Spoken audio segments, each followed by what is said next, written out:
Bueno, buenos días a todos, los últimos que se han ido sumando. El objetivo de la clase de hoy es arrancar con el workflow de análisis.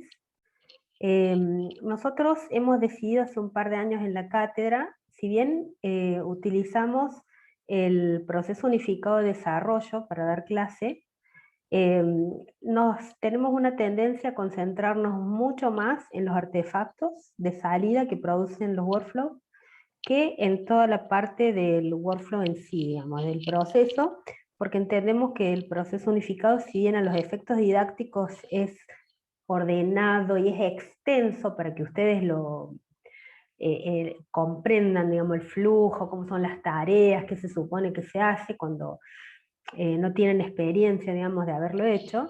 Si bien tiene esas características, por eso lo seguimos eligiendo para dar clase, en general es un proceso que eh, no se usa mucho, digamos, porque desde hace unos 10 años a esta parte las metodologías ágiles tienen gran preponderancia. Entonces, como nosotros nos enfocamos en los artefactos y que produce, en todos los artefactos de ingeniería que produce el proceso unificado, lo usamos por esa razón, pero nos concentramos mucho más en los artefactos que en el proceso en sí.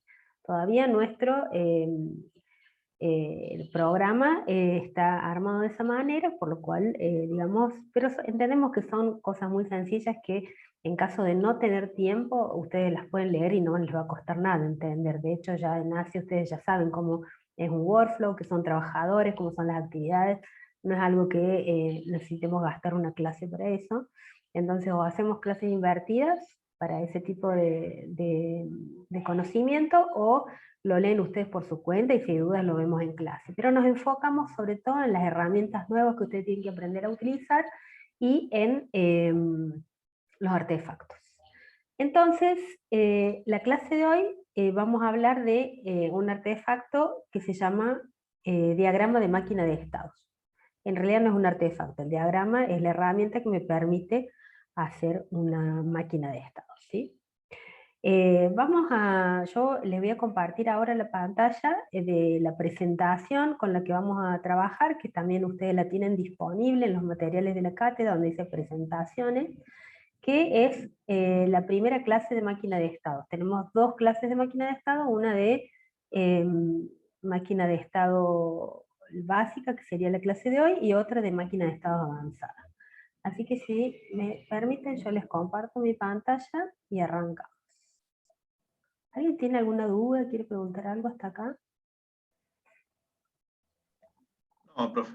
Bueno, entonces vamos a ejecutar la presentación que se ve más linda. Vamos a minimizar esto acá. Así. No me... Ahí estamos. Bueno, la idea de la clase de hoy es que aprendamos a cómo modelamos comportamiento de un sistema de software con la herramienta esta de la máquina, del diagrama de máquina de estado, ¿sí? Vamos a unas primeras slides de contexto para que ustedes entiendan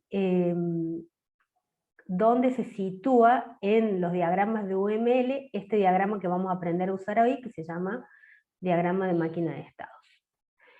¿Se acuerdan? La clase pasada, los compañeros, digamos, con los compañeros revisamos los 13 diagramas que nos ofrece UML 2.0 para modelar, ¿sí?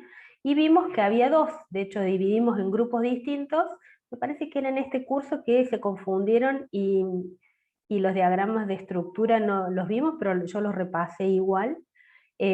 Tenemos dos tipos de diagramas, digamos, UML los divide a los 13 diagramas en aquellos, por un lado, que modelan estructura, versus los otros que modelan comportamiento, ¿sí? Dentro de los que modelan estructura, y también dentro de los que modelan comportamiento, podemos darnos cuenta que hay esta clasificación de clases y objetos, no es una clasificación que la van a encontrar en el libro, pero sí es útil que ustedes la conozcan para que nos ubiquemos, digamos, de qué estamos hablando, ¿sí?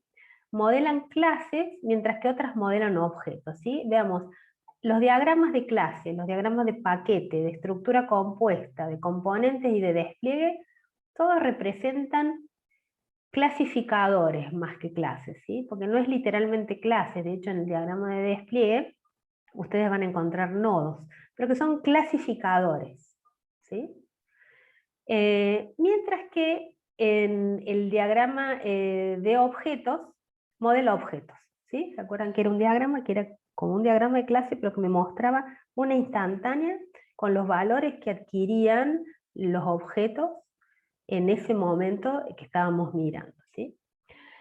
Y con respecto a los diagramas de comportamiento, los diagramas que modelan clases o genéricamente que modelan clasificadores son el diagrama de casos de uso, el diagrama de actividad y el diagrama de máquina de estado, ¿sí? Estos tres diagramas modelan clasificadores. ¿Se acuerdan que hablamos de que los casos de uso eran un clasificador? Cuando hablamos de las divisiones comunes del UML, dijimos, bueno, por ejemplo, no es que solamente tenemos clases y objetos, sino que también tenemos, por ejemplo, el clasificador caso de uso y la instancia que es el escenario del caso de uso, ¿sí? Entonces a eso se refiere esta división que está acá.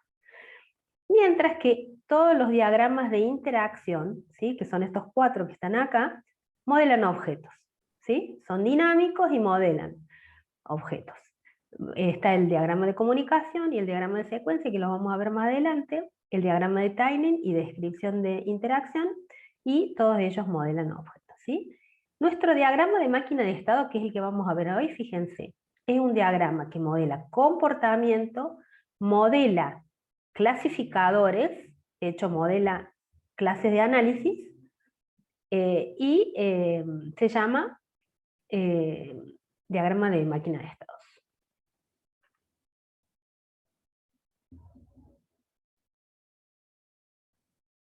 Vamos a repasar, esto también creo que lo vimos en este curso. En este curso teníamos menos grupos, así que hay algunos temas que por ahí no se repasaron, pero ahora con esta mini introducción los repasamos, ¿sí?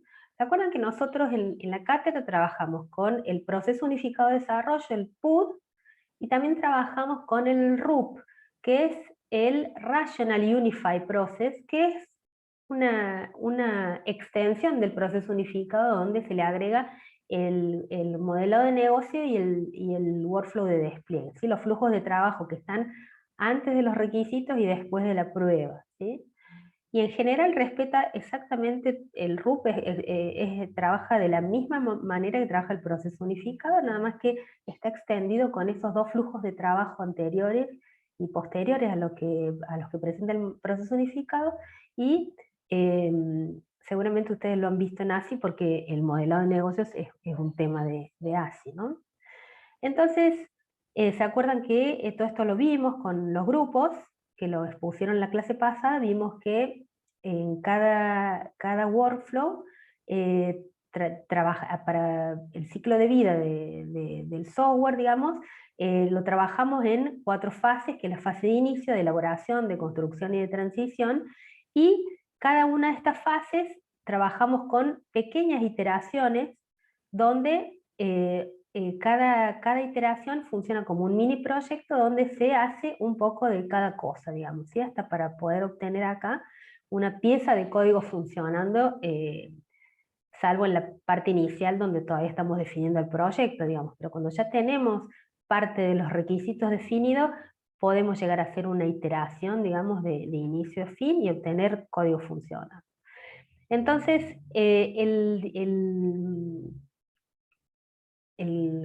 flujo de trabajo de análisis, fíjense que tiene su desarrollo preponderante durante toda la fase de elaboración, ¿sí? Estamos contando con que el workflow de requerimientos está muy avanzado o está en proceso y en definición. Ahí arrancamos con el análisis, con lo que ya cuando tenemos requerimientos definidos podemos arrancar a analizar, y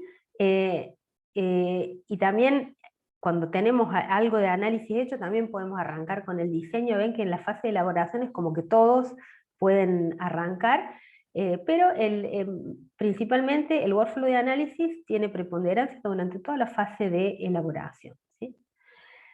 Cuando nosotros hablamos del workflow de requisitos, yo siempre cuando tengo el pizarrón y les doy clase presencial, acá les hago una raya gruesa, que si tengo fibrón rojo me gusta ponerla de rojo, donde hacemos una distinción, porque decimos, de acá para arriba, es decir, el flujo de trabajo de requisitos y de modelado de dominio, que no está representado acá porque este es PUT puro, nosotros trabajamos lo que le llamamos,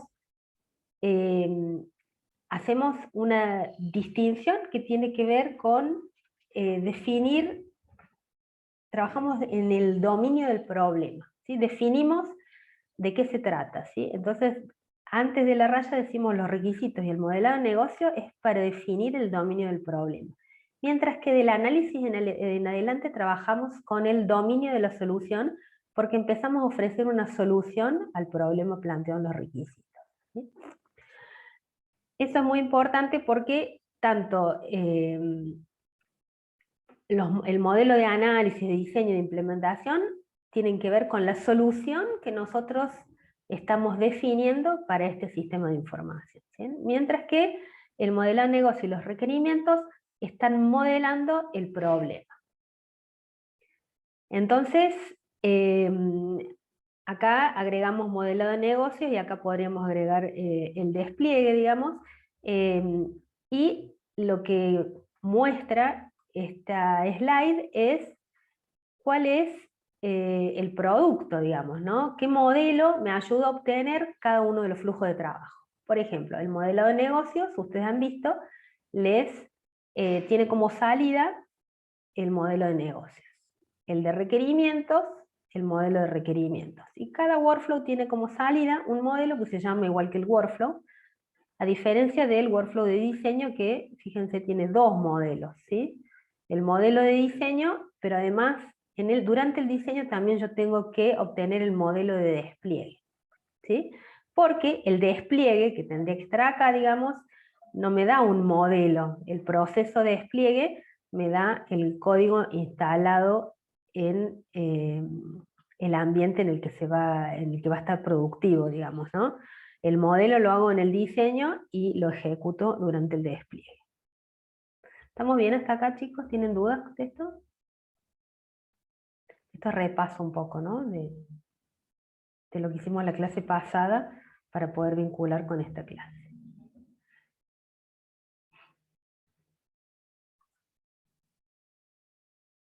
Si no hay dudas y alguno quiere poner no hay dudas, está buenísimo, digamos, porque esto de que yo hablo sola es como medio friki. Claro, profe. Por ahora Bueno, todo más Está que muy claro. bueno, ustedes, si alguien no entiende algo, paran, pueden levantar la manito. Listo, bárbaro, excelente. Bueno, nosotros en este curso no pudimos, porque no teníamos suficientes grupos la clase pasada, así que no pudimos hacer un repaso del workflow de requerimientos que nosotros lo damos por sabido, porque ustedes lo tenían que estudiar en Asia esto, pero nos gusta, digamos, obviamente repasar para que unifiquemos los criterios, para que veamos que todos estamos hablando de lo mismo, que nos entendemos. Entonces vamos a hacer una revisión veloz del modelo de requerimiento. ¿Por qué les parece que está bueno repasar el modelo de requerimientos antes de empezar a hablar de un artefacto del análisis?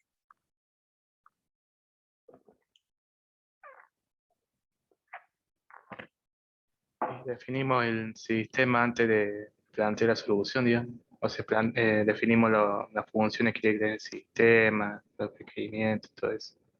Y después, una vez que tenemos todo eso, podemos hacer el sistema, al menos la solución, digamos. Muy bien. Ese es Lautaro, ¿no es cierto? Sí. Sí. Bueno, está muy bien lo que dice Lautaro. Básicamente porque ustedes acuérdense que el análisis es un flujo de trabajo, es un subproceso, ¿no es cierto? El proceso unificado. Y como todo proceso, tenemos entrada, proceso, lo que pasa en el proceso, y salida, ¿no es cierto? Entonces el workflow de requerimiento es la entrada principal que tenemos nosotros para el workflow de análisis para poder obtener los artefactos de salida que va a producir el workflow de análisis, ¿no es cierto? Entonces, a lo que vamos a hacer ahora es revisar un poquito qué es lo que nos va a entrar a nosotros de los requerimientos, como decía Lautaro, porque sobre la base de esos requerimientos nosotros construimos la solución, ¿sí? Entonces, el modelo de requerimientos me da a mí los siguientes artefactos. Primero, un modelo que se llama modelo de casos de uso, ¿sí? Después, un modelo de dominio, las descripciones de interfaces de usuario y una descripción de la arquitectura. ¿Sí? Vamos de abajo para arriba. La descripción de la arquitectura son vistas. Ya van a ver que la arquitectura la trabajamos con vistas, distintas vistas. Para las vistas generalmente vamos a usar diagramas de UML, mayormente. Y los requerimientos también nos proveen una vista, ¿sí? Nos proveen la vista arquitectónica de la funcionalidad, que es el conjunto de casos de uso que nosotros entendemos que son significativos para la arquitectura, y también nos dice cuáles son los requerimientos no funcionales asociados a esos casos de uso y generales, digamos, válidos para todo el sistema, que van a determinar la arquitectura, ¿sí? Estos dos es lo que llamamos la descripción de la arquitectura. Para la vista arquitectónica de la funcionalidad, ¿qué les dije yo? Vamos a usar casos de uso. ¿Qué casos de uso? Aquellos que nosotros después vamos a aprender qué significa eso, que sean significativos para la arquitectura, ¿sí? ¿Y con qué los vamos a modelar? Y con lo que UML me deja modelar casos de uso, que son diagramas de casos de uso, ¿sí? Con un diagrama de casos de uso vamos a armar la vista arquitectónica de la funcionalidad. La descripción de interfaces de usuario, que es algo que nosotros relevamos durante los requerimientos, trabajamos con herramientas que no son de UML, como por ejemplo prototipos, el prototipo que ustedes tengan, digamos, con algunas, si tienen algunas herramientas para hacer maquetado, ¿sí? Y con storyboards, que es una herramienta que no sé si la han visto el año pasado, que me permite conocer cómo es la navegabilidad, ¿sí? Son herramientas pero que no son UML. Por otro lado tenemos el modelo de dominio. El modelo de dominio lo que hace, me da la estructura con los conceptos o las clases más importantes del sistema. ¿Con qué trabajamos esto? Con una vista de las clases del dominio del problema, ¿sí? Tratamos de identificar todas las clases que intervienen en el dominio del problema, y un glosario que define los términos del negocio para que cuando estemos trabajando en la solución, comprendamos, digamos, cada uno de los términos definidos, qué quiere decir cada clase, cómo están asociadas, ¿sí? ¿Con qué trabajamos esta vista de clases de dominio del problema? Con, ustedes ya lo han visto, un diagrama de clases. Y finalmente, el modelo de casos de uso está compuesto por una vista o más vistas de los casos de uso, ¿sí? Han visto que, no sé si en ASI lo han trabajado, pero tienen la vista esencial que me dice los casos de uso más importantes, digamos, que yo necesito para cumplir el objetivo del sistema, o después tienen los casos de uso por qué actor los usa, o después los paquetizan a los casos de uso por módulo, qué sé yo, digamos, hay distintas vistas de casos de uso. Las descripciones de los casos de uso, que son esas plantillitas que ustedes aprendieron a armar, indicando paso a paso cómo hacía el caso, cómo se ejecutaba un caso de uso, ¿sí? Hay otras, van a ver después que hay otras técnicas, digamos. Nosotros, ustedes han visto el trazo fino, el trazo grueso, nosotros en esta cátedra trabajamos con una que se llama trazo medio, que describe, nosotros aplicamos, digamos, una técnica que se llama casos de uso 2.0, que la promueve el que inventó los casos de uso, que se llama Ivar Jacobson, donde tiene una visión más ágil, entre comillas, digamos, de los casos de uso, que tiene que ver con esto de, es como una versión simplificada del, modela un escenario, básicamente, ¿sí? Modelamos un escenario y damos alguna información más, como por ejemplo, qué otros escenarios puede haber. Ya lo van a ver cuando empecemos a trabajar en análisis, que nos valemos de estas descripciones de caso de uso para poder hacer análisis. Nosotros trabajamos con este trazo medio que le llamamos en la cátedra, donde un caso de uso describimos uno de los escenarios solamente, ¿sí? Entonces es una versión como más simplificada, porque del trazo fino que me da todos los escenarios y tengo por ahí varias hojas de caso de uso, bueno, no, nosotros trabajamos con ese nivel. Y la descripción de los actores, donde me define cada uno de los actores cuál es el rol que tiene el sistema. Bueno, y de nuevo, cada vez que trabajamos con casos de uso, lo que me da UML para trabajar casos de uso son el diagrama de casos de uso. ¿Está claro hasta acá? Estoy diciendo algo que alguno no sepa, tiene dudas, digamos, no lo haya visto en ASI. Esto es repaso, chicos, ¿sí? ¿Alguien quiere preguntar algo? Ahí No, vamos todo a ver claro, el profe. chat. Bueno, Profe, una consulta. sí, corazón, dígame. ¿Escucha? Sí, sí, ¿quién habla? Em, Para conocerlo. Camila Arroyo. Camila. Hola, Camila. Sí, sí, decime, Camila. ¿Qué tal? Bien. Sí, cuando usted dijo de la descripción de interfaces de usuario, Sí, dijo que suele ser lo que relevamos en los requerimientos, pero sí. es información específica sobre las interfaces, porque me quedó ahí Sí. como no muy claro. Interfaces de usuario son las pantallitas, ¿no es cierto? Es lo que con lo que tu usuario va a interactuar, digamos. Entonces vos muchas veces, una herramienta que tenés a cada caso de uso, le asociás, le definís cómo es la pantallita que quiere ver el usuario, ¿sí? Entonces, a veces haces un Ok, prototipo, clarísimo. hay alguna herramientita, viste, que te deja hacer las pantallitas, con cómo le gustaría verlo, cómo le queda más claro, viste, que si vas a poner una grilla o si vas a poner solapa, digamos, todas esas cosas uno muchas veces las releva, ¿sí? Hay veces que directamente después Bárbaro, genial. en el diseño se trabaja más, ¿viste? A veces hay complicaciones, no se puede, tecnológicamente no se puede hacer, qué sé yo, pero en principio es muy importante que tu usuario se sienta cómodo. Yo les digo, chicos, yo he trabajado muchos años de analista funcional, y nadie te lee, la gente no le gusta leer, entonces si vos le llevas vos tenés la descripción del caso uso, pero le llevas el prototipo, o le llevas una interfaz, digamos, el dibujito, aunque sea mano alzada, le haces el dibujito, le decís, mira, acá vos tendrías que entrar tal dato, acá tendrías que validar tal cosa, acá se va a fijar, te va a preguntar tal otra, qué sé yo, el usuario es más proclive a darte más detalles, ¿sí? Porque gráficamente lo entiende mejor. De hecho, hay cosas que no se dan cuenta hasta que no se la desarrollaste, se la mostraste, no se dan cuenta, que se olvidaron o que no, ¿sí? Entonces es algo re útil esto de las pantallitas, la interfaz de usuario con las que digamos, con las que funcionarían tus casos de uso, ¿sí? Bueno, vamos a lo que sigue. Entonces, dice, bueno, entonces acá está de nuevo, digamos, todo esto es la parte que vimos recién, que sería esta sería la entrada que voy a tener yo al modelo de análisis, ¿sí?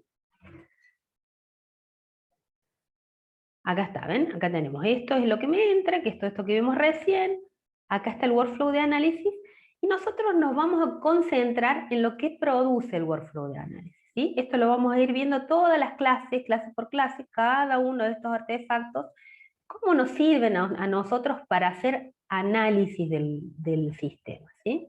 La idea un poco del análisis es tomar cada uno de los requerimientos y entrar en detalle de cómo voy a ofrecer una solución para cada uno de esos requerimientos. Cada uno de estos requerimientos, ¿se acuerdan que habíamos visto que el proceso unificado de desarrollo, cuando trabajamos con casos de uso, dice dirigido por casos de uso? Entonces, para cada caso de uso nosotros vamos a tener una respuesta a nivel de análisis. Vamos a trazar ese caso de uso con salidas y artefactos del análisis que me van a ayudar a que mi equipo pueda comprender en profundidad los requerimientos, que cada cosa que está expresada en esos requerimientos se entienda cómo pueden llevarse a cabo en una solución, ¿sí?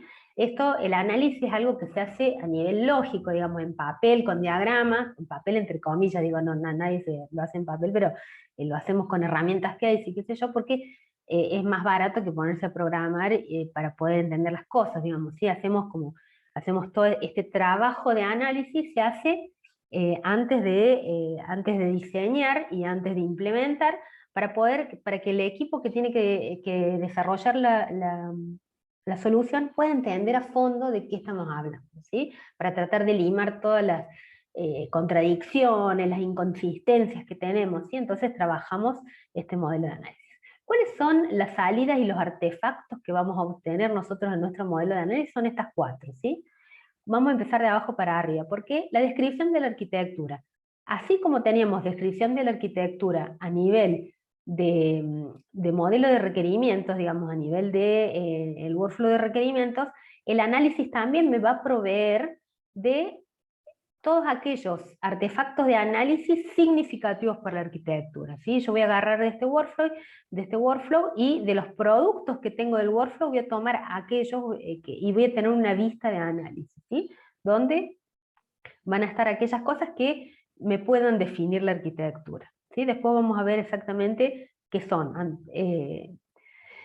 Los paquetes de análisis son paquetes de estos dos artefactos, paquetes de clases de análisis o paquetes de realizaciones de casos de uso de análisis, agrupados de acuerdo a un interés en particular. Y finalmente, digamos, en concreto lo que yo voy a tener son clases de análisis que van a ver que en principio serían todas las clases que vienen del dominio del problema, o sea, todas las clases de dominio, más unas clases nuevas que yo agrego en el análisis que tienen que ver con la solución. Son clases que le llamamos clases de fabricación pura y que las invento porque las necesito para poder darle solución. Las clases que vienen de los requerimientos les llamamos clases de entidad, y son clases que están mapeadas a cosas de la vida real, van a estar mapeadas o a lugares, a conceptos del dominio, ¿sí? A las transacciones del dominio, si es un sistema de alumnos, seguramente yo ya voy a tener los alumnos, voy a tener los docentes, voy a tener las aulas, voy a tener las carreras, voy a tener todo ese tipo de cosas ya van a venir, y todas esas clases son las mismas que yo ya identifiqué en los requerimientos, pero en el análisis van a ver que empezamos a agregar clases nuevas que tienen que ver con la solución. Son clases de dos tipos, que son las dos, se llaman de fabricación pura, que son clases que le llamamos boundary. Antes le llamábamos clases de interfaz, pero como esta palabrita se usa muchísimo, en este año la usamos un montón de veces con significados distintos, somos proclive ahora a las clases de análisis llamarles clases boundary, porque son frontera, boundary quiere decir frontera entre el usuario o los usuarios y el sistema, ¿sí? El usuario, entiéndase, persona que usa el sistema o otros sistemas que usan mi sistema, ¿sí? Entonces, esa clase boundary es lo que está al medio, y las creamos durante el análisis, las inventamos durante el análisis porque me ofrecen una solución. Y además hay una clase que van a ver que la llamamos clase controlador, digamos, o clase gestor, que es una clase que me sirve para vincular las clases estas de boundary con las clases de entidad. Me sirven a mí, van a ver más adelante cuando veamos las realizaciones de clases de uso exactamente cómo las usamos. Entonces, estas clases de análisis son las clases que yo obtengo luego de hacer análisis.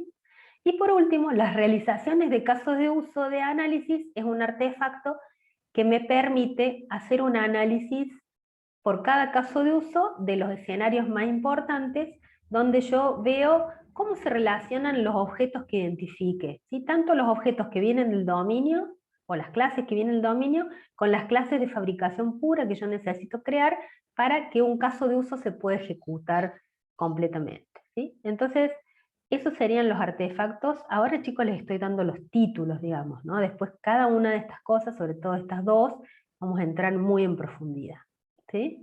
Para entender bien de qué se trata.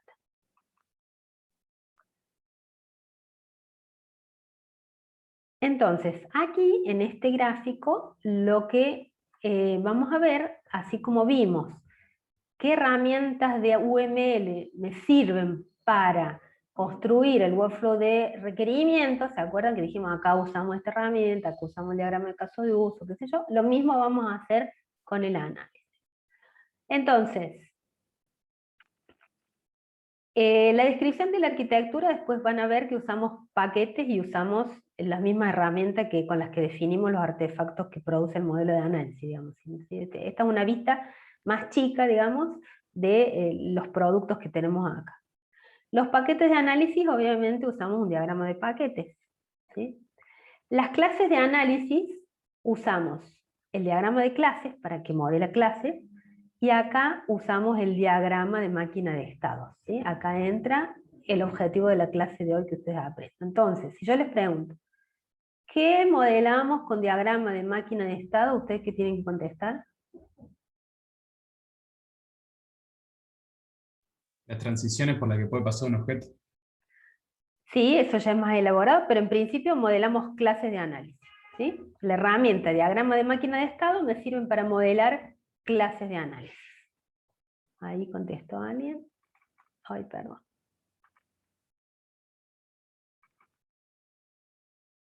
Clase de análisis, muy bien, Walter. Y por último, las realizaciones de caso de uso de análisis, trabajamos con dos vistas. Una vista estática, que la modelamos con diagrama de clases, también, y vista dinámica, que la modelamos con dos diagramas, ¿sí? Dos diagramas de interacción. Un diagrama de comunicación y diagrama de secuencia. ¿Estamos bien hasta acá? ¿Se entendió lo que dije, chicos? Sí, profe. Bien. A ver si alguien me dice que no acá. Ay, estoy bruta con el mouse. Sí, se entiende. Bueno, vamos entonces a la próxima idea. Entonces, el diagrama de máquina de estados, lo más importante que ustedes tienen que saber, que modela clases de análisis, ¿sí? Modela comportamiento, ya habíamos visto de antes, ¿no es cierto? Es un diagrama de comportamiento, modela comportamiento de clases de análisis. ¿Qué clases de análisis? Y ya vamos a ver algunas clases de análisis. ¿A todas las clases de análisis le vamos a tener que hacer máquina de estado? No.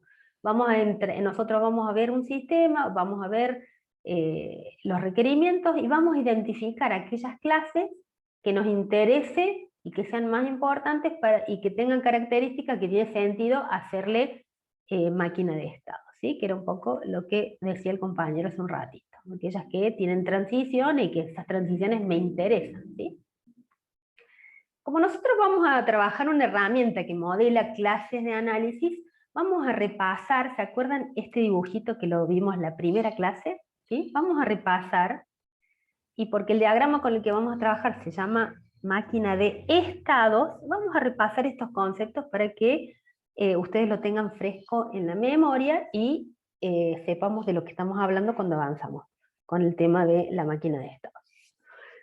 ¿Se acuerdan que habíamos dicho que un objeto estaba compuesto de identidad, comportamiento y estado?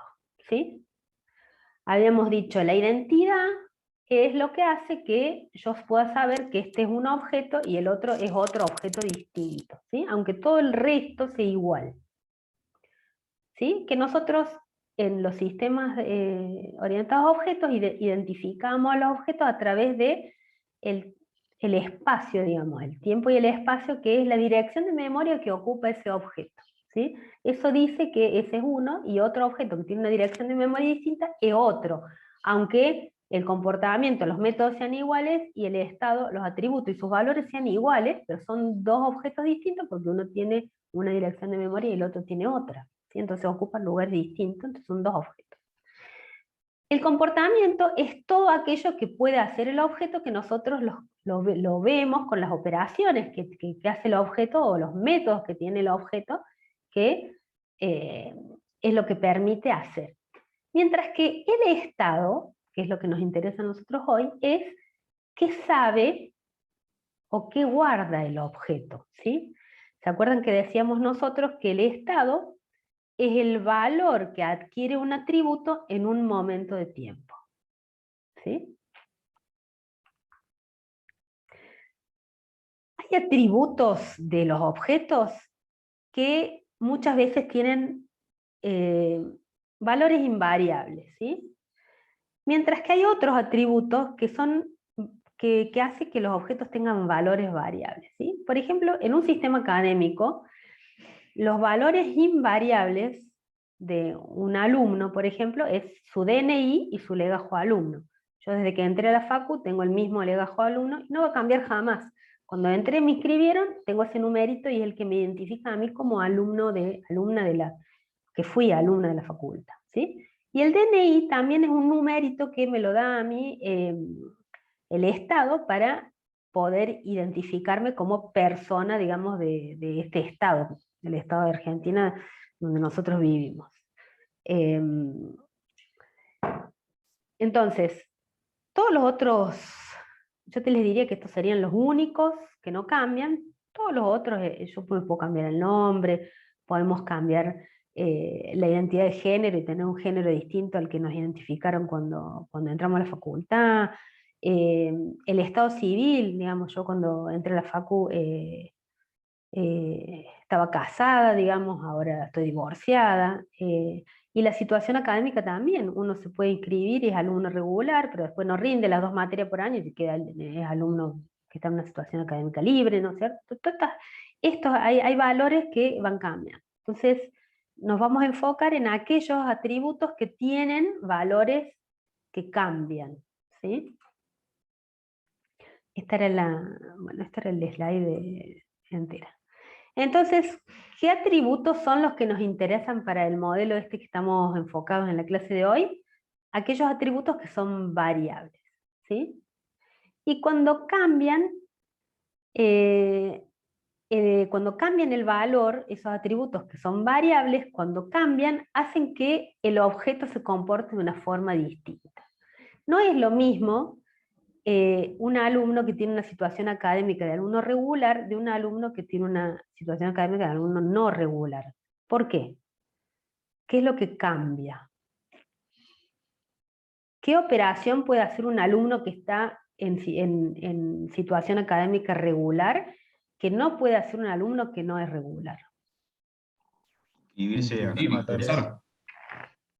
Exactamente. Fíjense, un alumno no se puede inscribir a rendir, digamos, ¿no? O no se puede inscribir a cursar si tiene determinada situación académica, ¿sí? Entonces, este método se va a comportar distinto de acuerdo al valor que tenga el atributo situación académica. El GetDNI de GetLegajo, estos no van a valer, no importa o sea, nosotros sabemos que estos atributos no van a cambiar, entonces no importa qué estado tenga el atributo. Pero estos sí, porque hay reglas de negocio de la universidad que hacen que se comporte de una forma de acuerdo a qué es lo que dice la situación académica del alumno o se comporte de otra. A ver qué dicen los chicos en el chat. Inscribirme, rendir, estado. Muy bien, cierto. ¿Estamos bien hasta acá? Sí, profe. Bueno, dado esta introducción, vamos concretamente al caso de estudio y vamos a ir avanzando con las ideas, digamos, dentro del caso mismo, para armar una máquina de estado perfecto. Bueno, vamos a armar la máquina de estado y conforme vamos armando la máquina de estado vamos a ir conociendo cómo se usa la herramienta, cómo se compone, qué es lo que modela, qué se puede modelar y qué no, ¿sí? Les voy a hacer, acá está resumidito, digamos, si el que no tuvo tiempo de leerlo, yo también, digamos, se los publiqué anoche, capaz que no lo vieron, repasamos un poquito qué hace es un sistemita muy sencillito, chiquitito, le dijimos, para que en una clase podamos hacer completo la máquina de estado.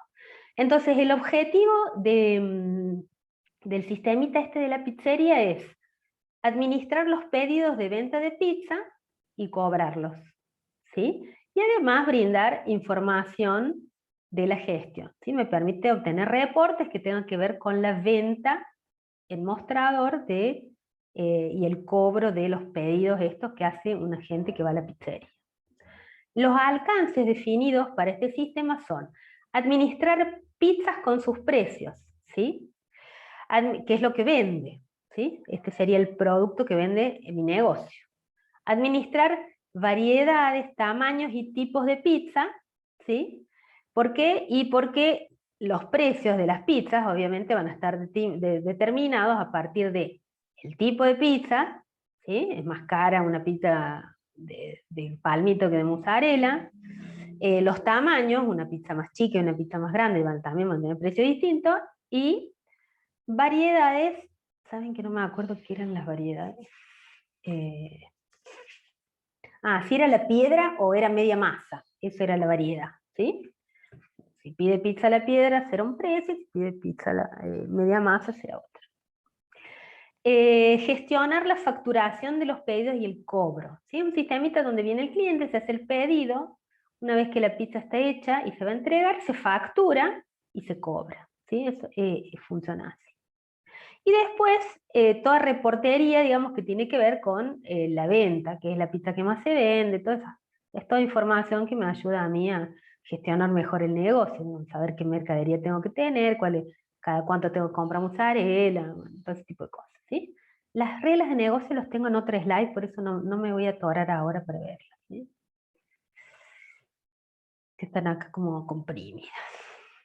Vamos a revisar un poquito, ven que es un sistema, esta es una vista esencial, no tiene todos los casos de uso, tiene los casos de uso ultra necesarios para cumplir con el objetivo del sistema, ¿sí?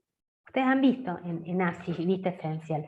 La idea de vista esencial es eso, digamos, es aquellos casos de uso que me dan una idea de lo que hace el sistema, no son todos, obviamente, los necesito todos, y sí, los necesito todos para cumplir con todos los requerimientos, pero esta vista me da una idea de lo más fundamental que hace el sistema.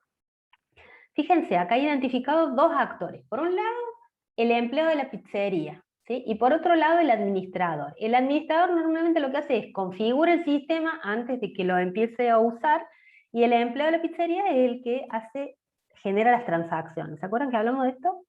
Entonces, todo esto tiene que estar configurado por el administrador antes de que éste empiece a transaccionar el sistema, ¿sí?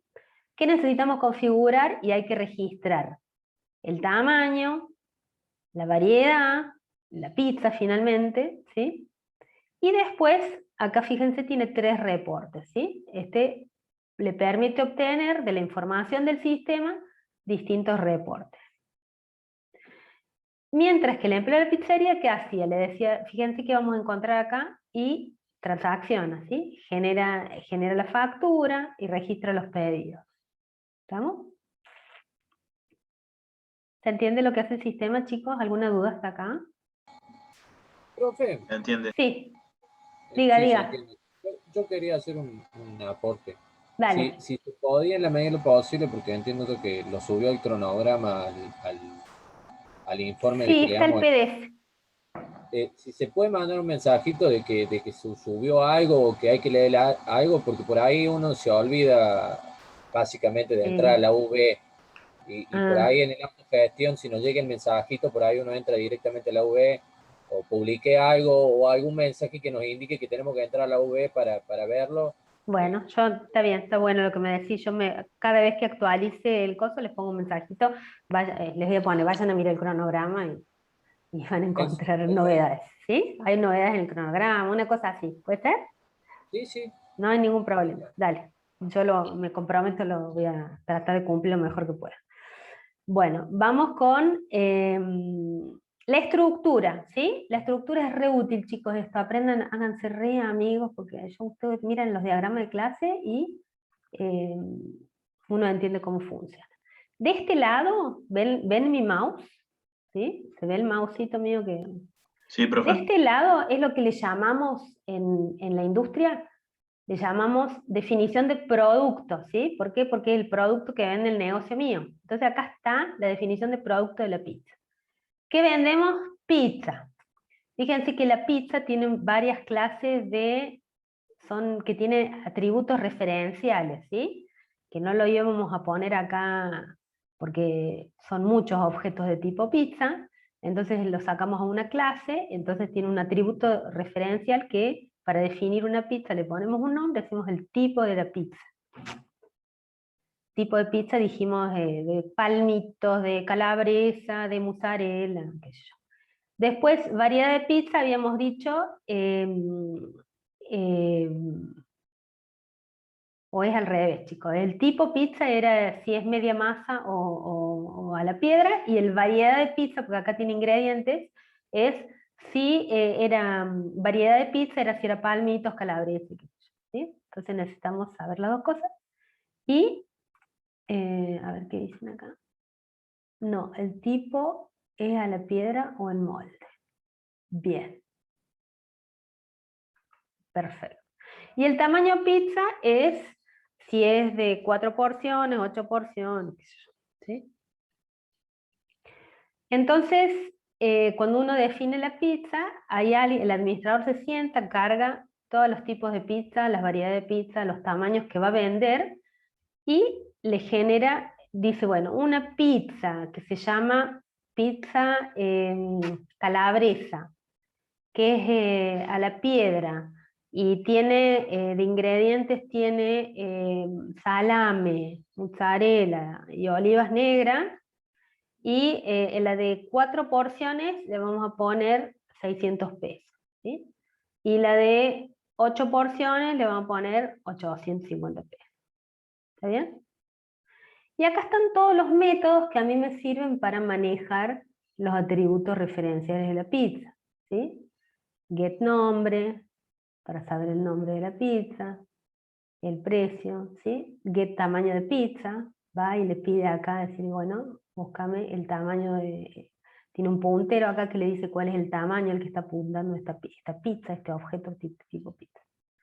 Y de este lado tenemos las transacciones. ¿Qué transacciones tenemos? Una transacción que se llama pedido y una transacción que se llama factura. La transacción pedido es cuando viene el cliente y me dice, yo quiero 2 pizzas, una calabresa y una mozzarella doble. ¿Listo? ¿Qué se registra? Como toda transacción voy a registrar la fecha de creación, ¿sí? La fecha y hora de creación, y la fecha de entrega y hora de entrega se crean, digamos, vacías, y cuando la entrego se completan. Le pongo el nombre del cliente, porque esto es venta de mostrador. ¿Quién es? ¿Carlos el que compra? Bueno, ponemos Carlos. Y se le asigna un autonumérico, un número para tener identificado unívocamente el pedido. Y acá fíjense, tiene una serie de métodos, que es calcular el total del pedido, ¿sí? Y otros métodos que vamos a ver de qué nos sirven más adelante. El pedido tiene un detalle que me dice qué es lo que está pidiendo en este pedido el cliente, que es qué pizza pide, ¿sí? Entonces voy a tener tantos detalles como pizzas diferentes pida, ¿sí? Entonces me dice, pide una calabresa, ¿sí? Y pide una mozzarella doble. Y acá registro el precio, porque recuerden que el precio que yo tengo en el producto puede variar, más en una economía inflacionaria como la nuestra, puede variar. Pero el precio de la transacción, o sea, el precio que tenía cuando yo le vendo, el día que yo le creo el pedido lo dejo fijo acá, porque necesito tener el histórico valor de la pizza de ese día, ¿no? Que si esto sube, a mí se me cambia el valor del pedido. ¿Se entiende? Y después tenemos, acá tienen una tipo transacción, detalle de transacción, y fíjense que nos pasa acá. La factura es lo que se llama, en los patrones COAD, transacción subsiguiente, y el detalle de esta transacción subsiguiente es el mismo que el detalle del pedido. ¿Por qué? Y porque apunta a lo mismo. Yo le voy a facturar lo que él me pidió. Fíjense que la multiplicidad del pedido a la factura no es 1. ¿Por qué no es 1? ¿Quién me puede decir por qué acá es 0, 1 y no 1? Han estado repasando el diagrama de clase y han hecho el taller, tienen que saberlo. Y si se cancela el pedido, no se tendría que facturar. Exactamente. Si se cancela el pedido, puede que no exista ningún objeto factura para este pedido, ¿sí? Entonces tengo que contemplar esa opción. Puede cancelar. Perfecto. Muy bien. Entonces, ¿está claro entonces el diagramita, la estructura que le va a dar soporte a este negocio de la pizzería? Bien. Entonces, a ver qué dicen los chicos. Sí. Bueno, vamos entonces con esta clasecita, o fíjense, ¿qué clases en este dominio manejan estado?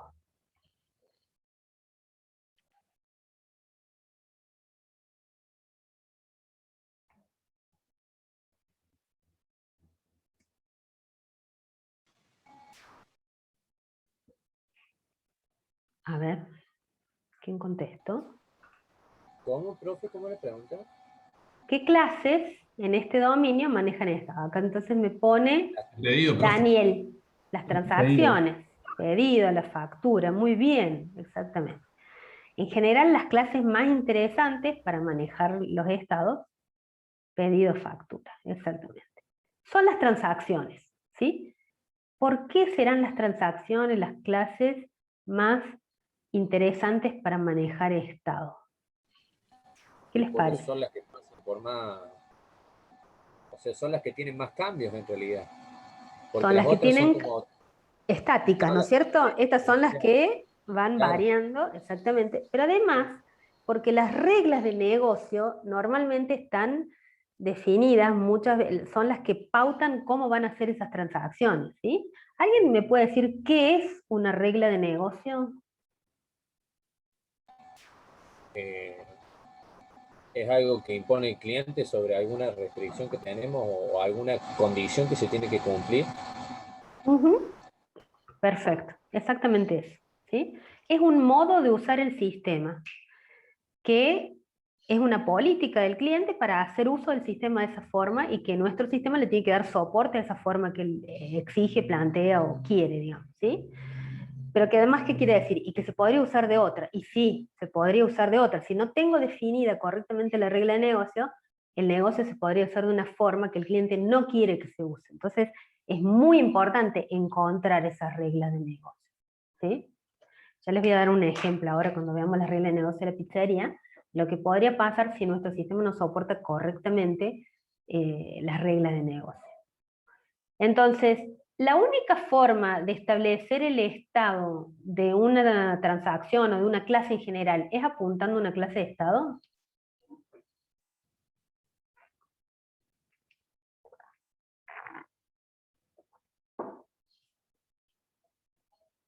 Es decir, tener un atributo que me diga en qué estado se encuentra.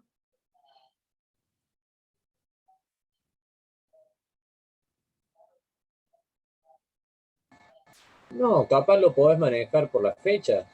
Muy bien, muy bien. Yo decía acá los matí con esta pregunta y ahí saltó. ¿Quién era quien contestó? ¿Quién contestó? ¿De qué? ¿A quién? Ezequiel, profe. Ah, Ezequiel. Y Ezequiel lo dijo perfectamente. Las fechas muchas veces, si bien no es el único, hay algunos otros booleanos que nos pueden servir para determinar esto, pero las fechas son re útiles, chicos.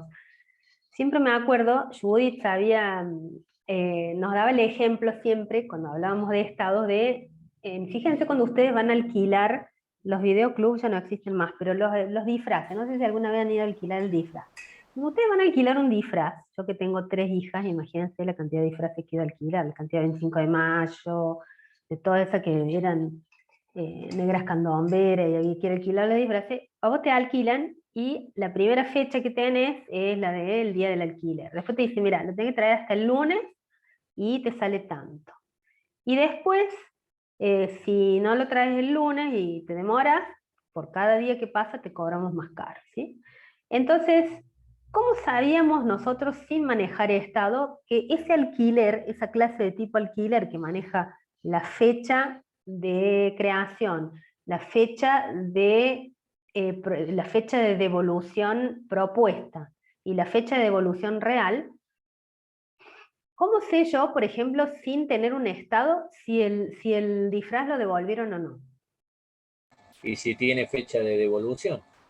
Claro, si la fecha de devolución real es null, el flaco no lo devolvió, el disfraz, ¿sí? Lo tiene él. ¿Mm? Al igual que con las vigencias, si tengo un atributo, un elemento que tiene muchas vigencias, busco el último y sé si está o no vigente. Exactamente, exactamente. Con lo cual, lo que estoy diciendo es que nosotros, máquina de estado, o sea, estado y reglas de negocio vinculadas a los estados, las podemos hacer no solamente teniendo esta clase de estado acá con algo que apunta al estado. Muchas veces nos manejamos así porque es cómodo, digamos, mucho más fácil identificarlo. También podemos determinar los estados a partir de fechas, como dice el compañero, con vigencias, ¿sí? Entonces está vencido, debe pagar punitorio, todo ese tipo de reglas que establece un negocio, ¿sí? Acerca de cuántos días de vencido, todo eso, lo podemos establecer con los atributos de las clases, aunque no tenga un puntero a una clase de estado, ¿sí? Lo digo esto para que ustedes abran sus mentes y a veces puedan interpretar que pueden obtener el estado de una clase de otra manera también, ¿sí? Pregunta, profe, con un Sí, atributo de disponibilidad que sea booleano, ¿también también, se podría determinar? sí, exactamente, también. Siempre te acordate que tenés que tener un método que se acuerde, que vos acordate que cuando se ocupe o se esté indisponible, digamos, te cambie el booleano, ¿no es cierto? No olvidarse de eso. Pero exactamente, con un booleano muchas veces también podemos manejar estado. Disponible, no disponible. ¿Mm? Eso es cuando tenemos solamente opciones binarias, no podemos usar los booleanos. Entonces dice, ¿qué clases de este modelo necesitarían un análisis de comportamiento dependiente del estado? Que tengan un atributo referenciado a la clase de estado, ¿sí? Lo que estamos preguntando es a quién le podríamos acá hacer una máquina de estado. Y le podríamos hacer a las que tengan, primero, para poder hacer una máquina de estado tiene que tener estados. Entonces, la que sí o sí podrían tener acá máquina de estado serían la factura, el pedido, y fíjense, el detalle del pedido también tiene un estado, con lo cual esta clase, que es el detalle de transacción, también puede tener una máquina de estado. O sea que estas que apuntan a estado, sí o sí le podemos hacer una máquina de estado, ¿sí? Y además hay clases que tienen atributos propios que al variar hacen que se modifique su comportamiento, como por ejemplo fecha de evolución de un objeto, préstamo, es lo que estábamos hablando recién. Pero además también le podríamos hacer una máquina de estado a otra clase, en este caso no es nuestro ejemplo, pero en otro ejemplo, que aunque no esté apuntando a una clase de estado, maneje estados a través de la variación de los valores de sus atributos, ya sean fechas o booleano o lo que sea. ¿Está claro? Sí, Sí, profe. Bueno, vamos a... acá lo que me está marcando es que estas clases, ¿sí?, son las que apuntan a la clase de estado, que las que le podemos manejar máquina de estado. Vamos a revisar para este dominio las... no sé dónde pone el cosito este, acá está. Las reglas de negocio, ¿sí? Lo vamos a revisar para arremangarnos y ponernos a armar la máquina de estado. Primero dice, el precio de las pizzas. El precio de las pizzas depende de la variedad, el tipo y tamaño, ¿sí? Eso es algo que este negocio establece, que él va a cobrar, depende, esas cosas son las que van a determinar que cuando él configure el sistema, le va a poner el valor dependiendo de todas esas cosas. Modificación de un pedido. Un pedido puede modificarse agregando o quitando ítems de pedido, modificando la cantidad en algún ítem, mientras esté pendiente de preparación. ¿Qué me dice? Escúchame, viene un cliente y te hace un pedido, sí. Vos podés modificar su pedido siempre y cuando el pedido todavía no hayan arrancado a hacerlo, ¿sí? Cuando esté en el estado inicial, digamos, del pedido que es pendiente de preparación. Ahí todavía puede venir y ¿qué hace? Te agrega más cosas, o te quita cosas, o te dice, de esto quiero una sola, no dos como te había pedido, ¿sí? ¿Se entiende? Entonces las modificaciones a un pedido pueden hacerse solamente mientras esté en este estado. Después ya no. El negocio este no lo soporta. Cancelación de un pedido. Un pedido puede cancelarse inclusive hasta cuando esté finalizado de preparar, es decir, justo antes de que sea entregado al cliente. La cancelación del pedido implica cancelar todos los ítems del pedido. Nos da dos datos interesantes. Dice, mira, vos cuando cancelar un pedido se cancela él y todos sus detalles juntos, digamos, ¿sí? No hay otra forma de cancelación de pedido. No maneja este sistema cancelación parcial. ¿Cuándo se puede cancelar? Siempre antes de que se haya entregado, o sea, hasta el momento final, inclusive cuando lo terminaron de hacer en la cocina, viene y te lo cancela, listo, lo puedes cancelar. El sistema te tiene que dejar cancelar. Cierre y facturación del pedido. En el momento de la entrega se registra la hora de entrega y se cierra el pedido. Cuando el pedido está preparado, se genera una factura para su cobro y se entrega la o las pizzas al cliente, ¿sí? Entonces, una vez que se cierra el pedido, se registra la hora y se genera la factura automáticamente vieron que comparten el detalle, así que con el detalle vincula a su pedido, yo genero la factura, así cuánto le tengo que cobrar. El cobro. Cuando el cliente paga, se actualiza el estado de la factura a cobrar, ¿sí? Una vez que el cliente pagó, la puedo cambiar de estado a la factura. Anulación de la factura, se debe anular la factura en caso de que así se requiera. El tema de las transacciones, sobre todo las transacciones que tienen impuestos, como por ejemplo las facturas de venta, es un tema, vieron que siempre se requiere un código de anulación, que cuando hay que devolver plata sobre todo, ahí. Entonces, ¿se puede anular? Sí, se puede anular, como toda transacción, pero no se borra, digamos, sino que genero una nota de crédito, o digamos, tengo que tener alguna política para anulación de facturas, ¿sí? ¿Están claras, chicas, las reglas, chicos, las reglas de negocio? Bueno, Sí, profe. vamos a lo que sigue. Bueno, entonces veamos ahora cómo armamos la máquina de estado. Antes que nada les voy a decir, la máquina de estado ustedes ya la han visto en una materia, creo que se sigue llamando igual, que se llama sintaxis y semántica del lenguaje. ¿Sí? ¿Se acuerdan las máquinas finitas? O las máquinas de mailing. Una máquina de estado es eso, una máquina finita, una máquina de mailing finita, que tiene los estados se representan con estos rectángulos con puntas redondeadas. A ver qué están diciendo los chicos. Sí, más o menos. Muy bien. Bueno, sí, no se asusten, no vamos a volver a sintaxis, pero les recuerdo que ustedes ya han hecho un approach antes de este tema. Entonces, esto le llamamos estado, le ponemos generalmente un nombre que represente lo mejor posible el estado en el que se encuentra, ¿sí? Y esta flecha se llama transición, ¿sí? Que es como una asociación, como las asociaciones, ¿por qué? Porque dirige, dice cuál es el estado origen y cuál es el estado destino, ¿sí? Y esto se llama transición. Y este puntito que está acá es un pseudoestado, ¿sí? ¿Es un estado? No, no es un estado, es un pseudoestado, porque habla de una situación particular asignable al estado que sigue, ¿sí? Entonces, este puntito es lo que llamamos el pseudoestado de inicio. ¿Por qué? Porque dice que la clase que le sigue, la clase vinculada al puntito, es el primer estado que tiene el objeto este cuando se crea. O sea que para llegar acá tuvo que haber un new. ¿Se entiende? Sí, profe. Entonces, lo que me dice el pseudoestado de inicio es que el estado este que está, con el que está vinculado es el estado inicial, es el primer estado. Y para llegar hasta aquí, en esta transición ocurrió un new y se creó el objeto de la clase, ¿sí? Antes que nada, vamos a decir, como lo dijimos antes, pero lo vamos a reforzar. El objetivo del diagrama de máquina de estados dijimos que era un artefacto que se construye para modelar clases de análisis.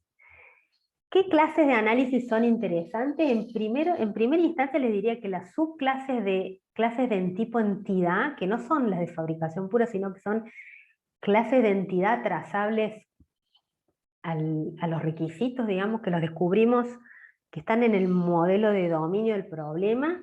Esas son las clases que normalmente nosotros le vamos a hacer máquina de estados, ¿sí? Son a las que tiene sentido y es interesante analizar. ¿Por qué? Y porque son las que tienen más comportamientos, digamos, ¿sí? Las que tienen, no digo más métodos, pero tienen comportamientos vinculados al manejo de las reglas de negocio.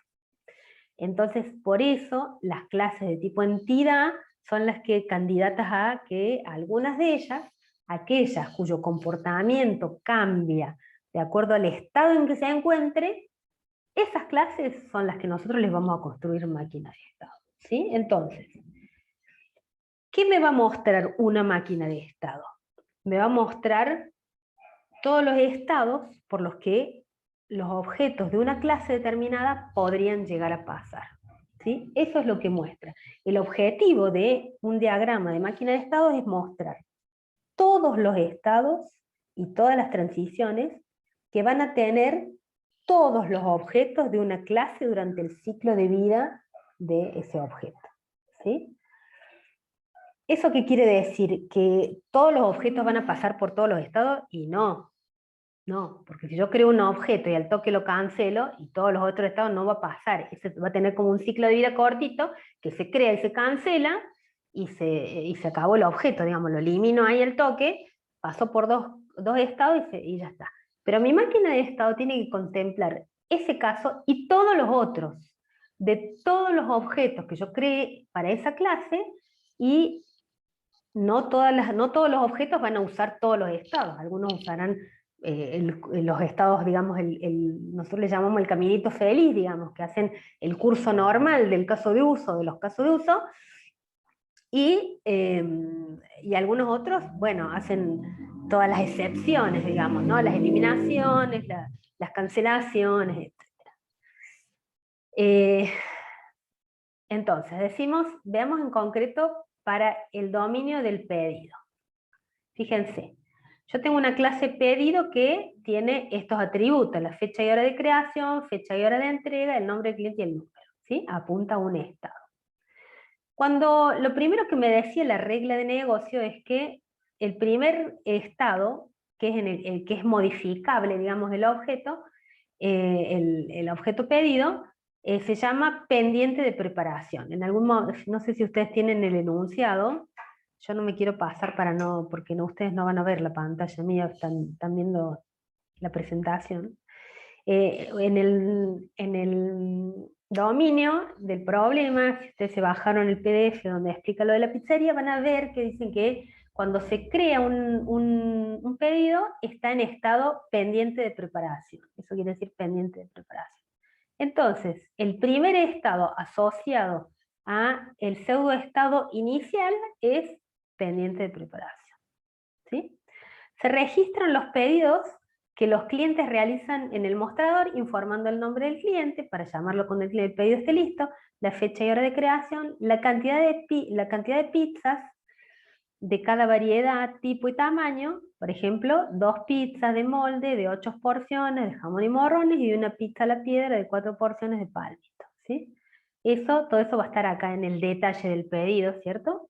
Y el pedido va a tener, cuando se termina de crear ese objeto y sus detalles, va a pasar a estado en preparación, ¿sí? Cuando le hagamos new acá, se va a crear el pedido, se van a crear el pedido es el todo, los detalles son las partes, se va a crear el pedido, sus partes, y va a tener que apuntar acá a un objetito estado que se llame pendiente de preparación.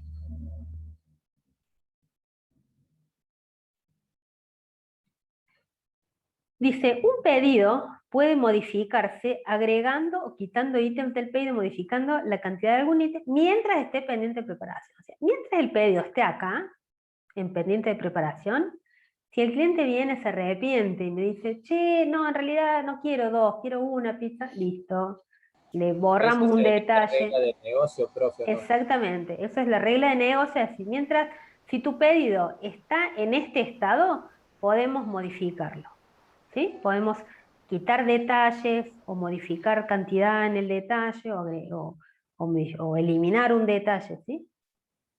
Cuando el maestro pizzero va a iniciar la preparación del pedido, debe informarlo actualizando el estado. También debe informar que el pedido está preparado para que se lo pueda entregar al cliente. Entonces, ¿qué pasa? ¿Cómo sé yo que ya no se puede modificar más el pedido? Entonces viene el maestro pizzero, agarra y dice, bueno, este pedido ahora lo estoy preparando. Entonces, listo, no podés modificarlo más, ¿sí? Entonces seguramente va a tener una pantallita a prueba de manos sucias, porque va a tener que ir y decirle, ahora este pedido está en preparación, ¿sí?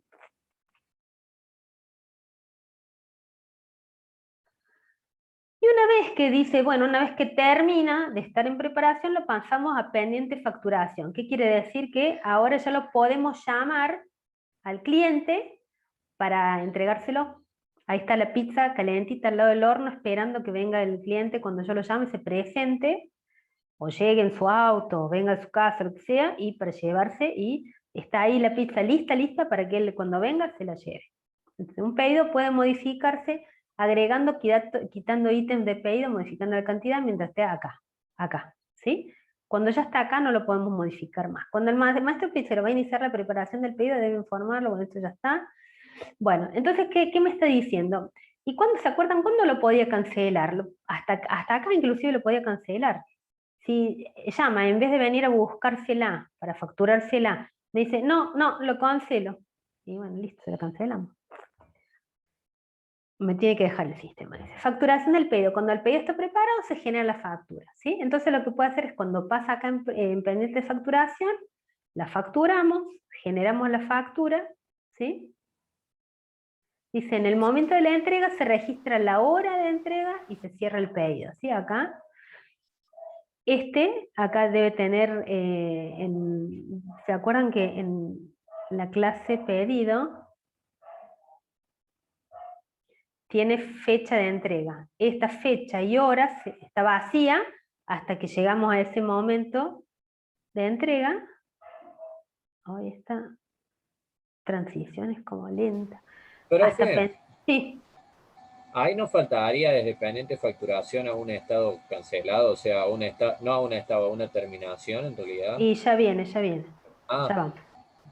Pasa que estamos viendo el caminito feliz todavía. Sí, hasta ahora es el caminito feliz, exactamente. Ya vamos con las excepciones, ¿sí? Yo les recomiendo cuando ustedes se pongan a hacer máquina de estado, hagan esto que estoy haciendo yo.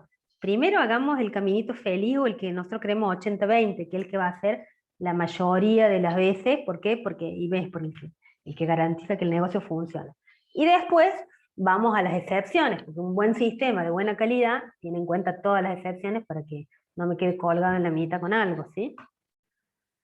Bueno, entonces vamos a la facturación del pedido. Bueno, una vez que acá el de completo, cuando está acá, completo, que ya está listo para entregar, en el momento de la entrega se registra y se cierra el pedido. Un pedido puede cancelarse inclusive cuando está acá, cuando esté finalizado de preparar.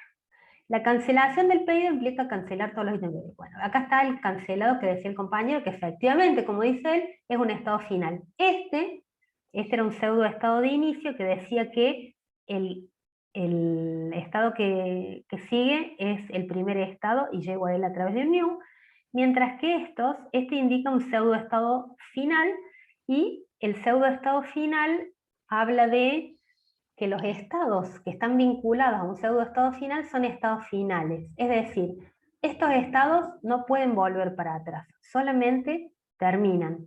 O sea, de cancelado no se puede volver a ningún otro estado, ¿sí? Tienen solo flechas que entran a los estados finales. No puede salir ninguna fecha de un estado final, ¿sí? Eso es lo que me dice que un estado es final. Entonces, facturado quiere decir que acá lo entrego, lo cobro, entonces el estado está en facturado y termino. Y acá cancelado es que se arrepintió y no la busca y no la cobro, ¿sí? Plata perdida. ¿Estamos bien? Esto tiene una sola excepción, digamos, sencillita. Veamos un poquito qué otra información, además de los estados, tengo que poner en una máquina de estados. Lo primero es que las transiciones, durante las transiciones, tengo que decir cuál es el método que hace que yo pueda hacer esa transición, que el objeto pueda cambiar de estado, ¿sí? ¿Cuál es el comportamiento que hace que se cambie el estado? En este caso, cuando es inicio, ya hablamos de esto, siempre voy a tener un método new que hace que se cree el objeto. Para pasar de pendiente preparación a en preparación, viene el cocinero y confirma que está listo y se pone a prepararlo.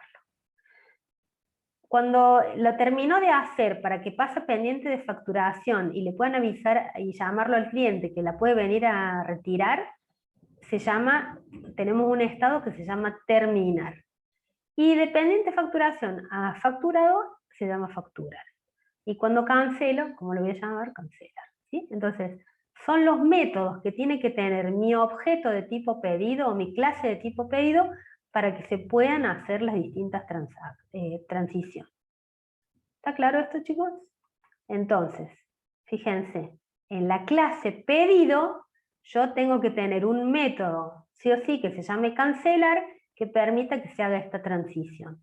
Tengo que tener el método facturar, que permite el método terminar, que permite que se haga esta, y el método confirmar, que permite que se haga esta. Y obviamente el método new, un método de seteo, que siempre lo preguntan. ¿Estamos bien? ¿Qué hace internamente esto cuando yo paso de en preparación a terminar? Capaz que hace más cosas, pero respecto al estado del objeto, el puntero del pedido, cuando está acá, estaba apuntando a un estado que se llamaba en preparación. Y cuando yo ejecuto el método terminar, tengo que hacer set estado y cambiarle a algún objetito que se llame pendiente de facturación.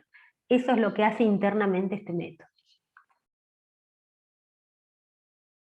¿Estamos bien, chicos, hasta acá? Sí. Una consulta, profe. Sí. Creo que ahí lo estoy viendo.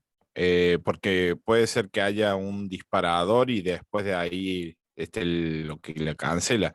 Porque me acuerdo que en SSL era que ibas leyendo con la Eventos cinta y externos. cuando encontrabas, ahí ejecutabas el otro método. En este caso sería como el método ese que pregunta, ¿está listo? Y eso devuelve un sí o un no. Y cuando es un sí, recién ejecuta, Sí, ahora lo digamos, el vemos cambio ahí. de estado. Exactamente. Ahí vemos, eso se llaman condiciones de corte, ¿sí? Que las Claro, sí, maneja. justo lo estaba leyendo ahí, por eso que había. Bueno. La barrita me llamó la atención por eso. Bueno, ¿por La qué ba- era la barrita? Está muy bien lo que dice compañero. ¿Por qué la barrita? Y porque nosotros algo más que ponemos sobre la transición es, fíjense, acá identificamos, ¿qué les suena que es esto? Registrar pedido, confirmar pedido, cancelar pedido. ¿Qué les parece que es esto que está acá? Los ¿Cuál es casos el de nombre? uso. Muy bien. ¿Cuáles son los casos de uso que permiten hacer la transición? Los casos de uso que en el flujo del caso de uso van a ejecutar este método que me van a permitir hacer esta transición. Por ejemplo, para hacer el new, yo necesito tener algún caso de uso que ya vimos que se debe llamar registrar pedido. Ese es el caso de uso que va a hacer un new y que me va a permitir que se cree un objeto de tipo pedido y que se ponga en el estado inicial, que es pendiente de preparación. Cuando yo quiero que dependiente de preparación esté en preparación, voy a necesitar que venga el cocinero y confirme el pedido, es decir, que agarra y toque algún caso de uso que se llama confirmar pedido, que es el que me permite que cambie el estado y ya me avise que no acepte ninguna modificación porque ya está preparándose el pedido, ¿sí? Lo mismo, informar cierre. El caso de uso informar cierre es el que le va a poner la fecha y hora de entrega al pedido y que lo cambia de estado para decir ya está listo para que se lo lleven. Y cuando viene y paga el cliente, lo pasamos a facturado. Y algún caso de uso, cuando me llama y dice no, cancélalo, agarra, viene, lo cancela, ¿sí? Eso sería información adicional que yo puedo, que pongo en las transiciones, ¿sí? ¿Qué más? Ahí están los casitos de uso, ¿ven? Que usamos, que necesitamos usar para que el objeto vaya dando vueltas por acá, ¿sí?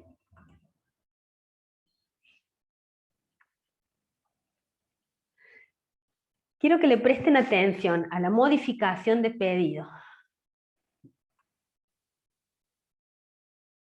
Bien. La modificación de pedido, ¿se acuerdan? Me permitía agregar o quitar detalles de pedido. ¿Se acuerdan que los detalles de pedido también apuntaban estado? Fíjense, el detalle de pedido, acá abajo, el detalle de pedido también tiene un estado. Los estados del detalle de pedido son muy parecidos al detalle del pedido, ¿sí? Pero como son objetos separados, tienen sus propios estados. Son todos iguales menos este eliminado, porque me dice que una vez que yo creé un detalle de pedido, si el cliente viene, se arrepiente y me dice, no, ese no lo voy a querer, y todavía está tiempo de modificarlo, a ese detalle yo lo tengo que indicar como eliminado para que no lo tenga en cuenta, digamos, ¿sí? Va a estar en estado eliminado.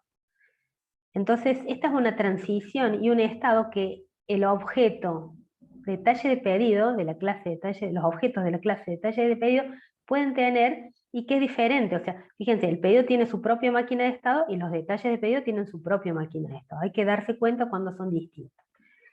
Todo el circuito es exactamente igual. Y lo otro que tiene diferente la máquina de estados del detalle es que si está en pendiente de preparación y me pide que le cambie la cantidad, en vez de una pizza de mozzarella se va a llevar 2, Entonces yo a ese detalle de pizza de mozzarella le cambio la cantidad y se sigue quedando en este mismo estado, ¿sí? En cambio, si la pizza calabresa se arrepintió, se va a llevar dos mozzarella porque es más barato y va a eliminar el detalle, el ciclo de vida del detalle de la pizza calabresa, ese renglón, estaba en pendiente de preparación y va a pasar eliminado. Mientras que a este le voy a cambiar la cantidad y se queda en pendiente de preparación, ¿sí? Estoy hablando siempre de la máquina de estado de los detalles. Entonces, fíjense, acá se agrega la condición de corte, ¿sí? Entre estos corchetitos, ¿se acuerdan? Que hablamos en UML.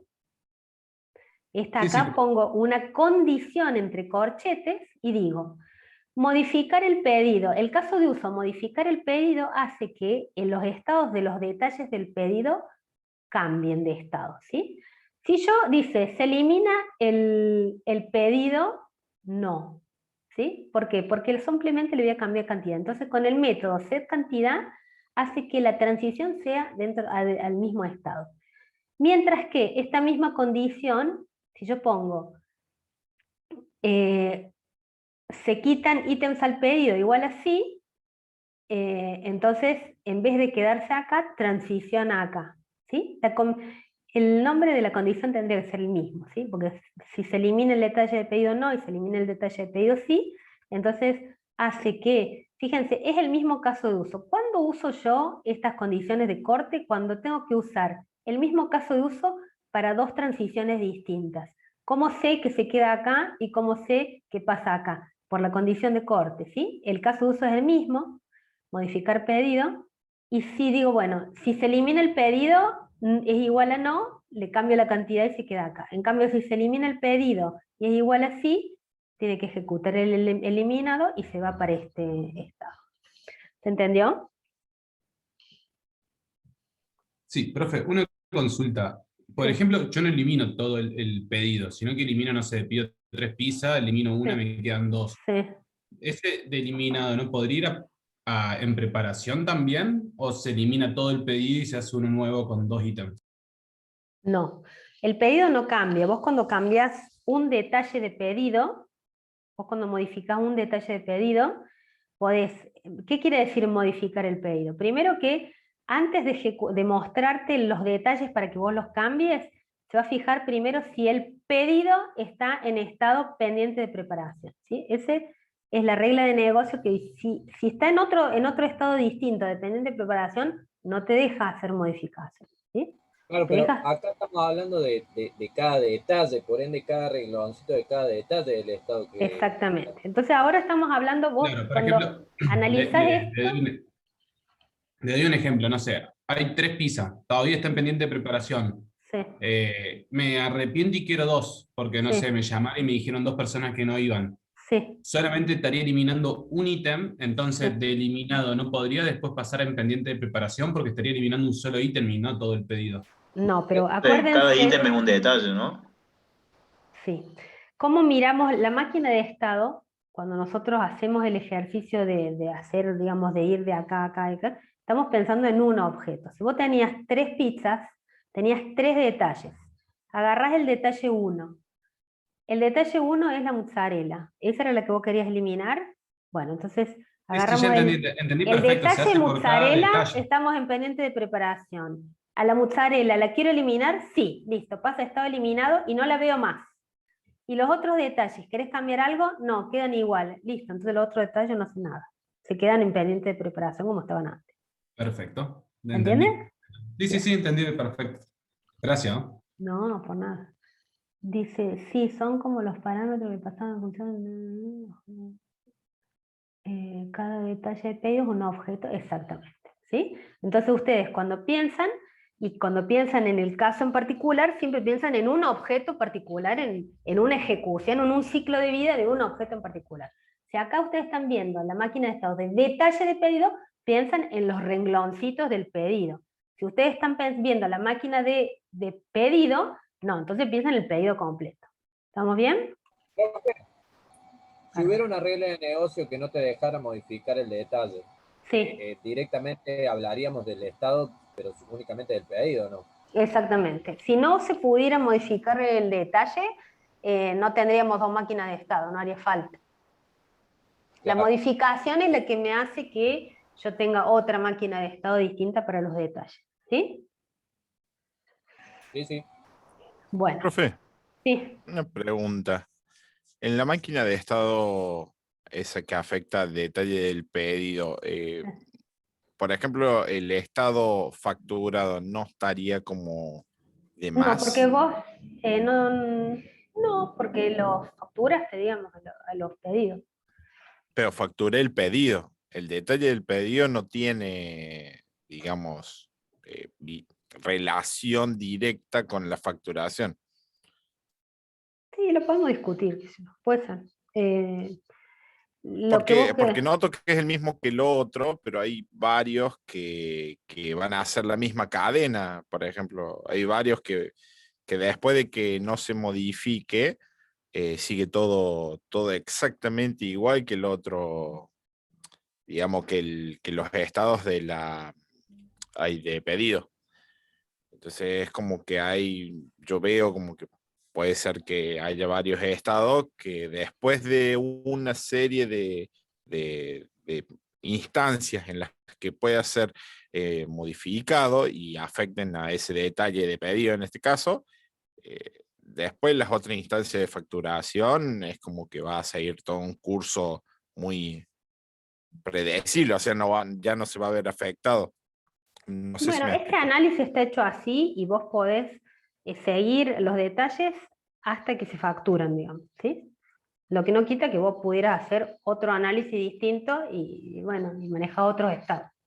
No es la única solución, chicos, esto yo les digo de acá en más.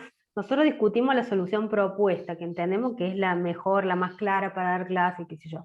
No es la única. Por ahí, yo digamos en este momento me tendré que poner a pensar cómo es la solución que vos estás proponiendo, a ver si es consistente, si no sirve siempre, si en el futuro quiero buscar, o si para la reportería que me exigen a mí me sirve, etcétera. Pero bueno, puede ser otra solución eso que vos estás diciendo, ¿sí? Pero puedo tener diferentes diagramas de estado. No hay problema por eso. No, no, por eso. Después hay que ver si la solución que vos estás proponiendo es consistente, te sirve para todos los requerimientos, puedes sacar todos los reportes que ellos te están pidiendo. Eso no lo sé, digamos, a priori, hay que ponerse a pensarlo. Pero puede haber más de una solución a esto. Ah, perfecto. Bueno, Gracias. entonces, de nada.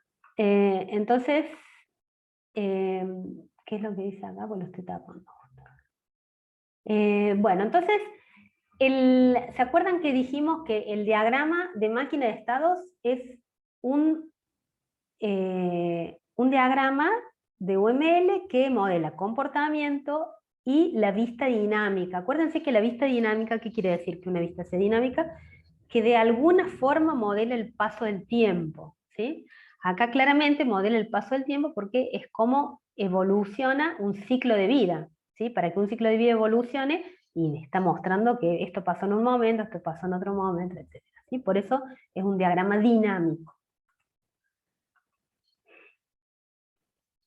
Esta es la vista de estructura, ¿sí? La vista de estructura de los estados, de la máquina de estados.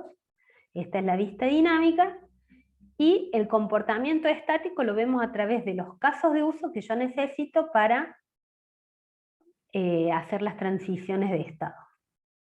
Es importante mantener la consistencia entre todas las vistas que modela el sistema.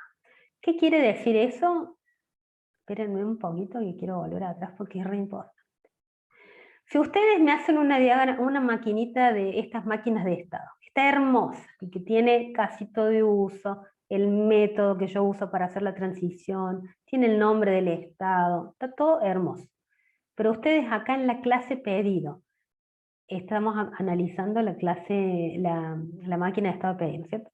Si yo no tengo los métodos que hacen las transiciones, o sea, si este confirmar, ustedes no lo ponen acá, está mal. ¿Por qué? Y porque cuando en la estructura tiene que estar los métodos que yo necesito programar para que esto ande. Porque si acá no tengo un método confirmar y después no lo implemento, nunca jamás esto va a pasar de acá a acá. ¿Se entiende? Entonces ustedes tienen que tener, si ustedes acá declaran un método new, un método confirmar, un método cancelar, en la vista estática también tienen que estar esos mismos métodos llamados de la misma manera. ¿Está claro? Lo mismo que acá. Si ustedes acá tienen acá el método new, el método set cantidad, y los tengo que poder encontrar acá. ¿Sí? Si el set cantidad no está hablando de... Se olvidaron acá el set cantidad. Bueno, no va a poder hacer esto. ¿Sí? Si quiere cambiar la cantidad y acá no está el método, no se va a poder. Entonces, tenemos que tener consistencia. Si yo acá tengo un caso uso que se llama de registrar pedido, y tiene que estar acá el caso uso de registrar pedido. Eso es lo que es muy importante y es parte de las cosas que nosotros evaluamos cuando ustedes hacen modelos. ¿Sí? Bueno, para el último trámite, fíjense, si viene alguien y me dice, che, necesito conocer cuánto tiempo está el pedido en cada estado. ¿Sí? Quiero saber cuánto tiempo está en pendiente de preparación. Quiero identificar los cuellos de botella, si el problema es que se demora mucho en la cocina, si es que los preparan y no los vienen el delivery si es muy lento y quedan ahí, no los retiran rápido. Bueno, este modelo, esta estructura que yo tengo acá, ¿me sirve a mí para saber cuánto tiempo está el pedido en cada estado con estos datos que maneja acá? ¿Puedo obtener esa información? No, profe. O sea, puede tener una información muy general, pero Sí. no detallada en cada estado. No sé cuánto tiempo se demora en cada estado, ¿cierto? ¿Qué me haría falta para poder tener, además de saber en qué estado está, cuánto tiempo se demora en cada estado? Y más atributos. ¿Y dónde pondrías el atributo vos? Por ejemplo, ¿qué pondrías? ¿Ezequiel es? No, Joaquín está hablando, Ah, profe. Joaquín. No tengan miedo de equivocarse, chicos, para eso es la clase. Digan lo que a ustedes se les Y ocurra. en la parte de estado le podríamos poner una hora inicio, hora fin, por ejemplo. Ajá. El estado. Acordate vos que el estado algún tipo de reloj. Es interesante lo que dice Martina. Bueno, acá hay uno que ya sabe que se dice historial de estado. Bueno, ahí vemos. Vamos a analizar lo que dice Joaquín. Pongámosles acá en estado una fecha, ¿no es cierto? Fecha hora, ¿sí? Concepto fecha, uno dice fecha, habla de tiempo, ¿sí? Fecha hora. Si yo le pongo, acordate que este es estado, esta clase de estado va a tener 1, 2, 3, 4, 5 objetitos, ¿sí? Un objetito se va a llamar pendiente de preparación, otro, ¿sí? Y todos los pedidos apuntan a esos estados. ¿Qué te parece a vos si yo para el pedido de Juan Carlos, que vino a las 9 de la noche, le reescribo en el objetito pendiente de preparación la fecha y hora de Juan Carlos, que vino a las 9 de la noche? ¿Qué pasa si viene Mariela a las 9:20? ¿Qué hago? Le reescribo arriba de la fecha y hora del mismo estado. No, sí, claro, necesitaríamos un millón de cosas. No es muy viable. Claro. Entonces, y si les pongo la fecha y hora del estado pendiente de preparación acá, en el pedido. Más razonable. Acordate que el estado, estos cinco Pasa que objetitos para lo todos había los pedidos. pensado en pedido, pero como Sí. por ejemplo puede haber algún pedido, no sé, que sea cancelado y por ahí no pase por todo, era como tener atributos que no se usen, Todo el por eso lo tiempo. había pensado de esa Exactamente. manera y por eso Está lo tiré a perfecto. estado A y no en estado. pedido. Bueno, ¿qué pasa cuando tenemos un dato que no es ni de este, ni de este? ¿Por qué no es de este? Es del pedido, y sí, es del pedido, pero acuérdense que yo puedo tener muchos estados. Entonces, es como dice él, digamos, simplemente lo pongo en otra clase, ¿sí? Pongo una clase acá al medio, donde pongo los datos, si no es tuyo ni mío, pongo, a ver, creo que Judith lo Es algo que tenía. pasa entre nosotros, era algo así. Exactamente, Sí, sí. exactamente. Entonces, con esta estructura de clases no lo satisfacemos, ¿ves? No es tuyo ni mío, es algo que pasa entre nosotros. Entonces lo que hago es lo que decía el compañero antes, una clase que le llamábamos historial de estado. Dejamos de llamarle historial de estado porque los chicos se reconfundían con ese nombre y le hemos puesto otro nombre. Ahora les mostramos. A ver, vamos a sacar un poco estas cosas. La máquina de estado se ve afectada con este requerimiento.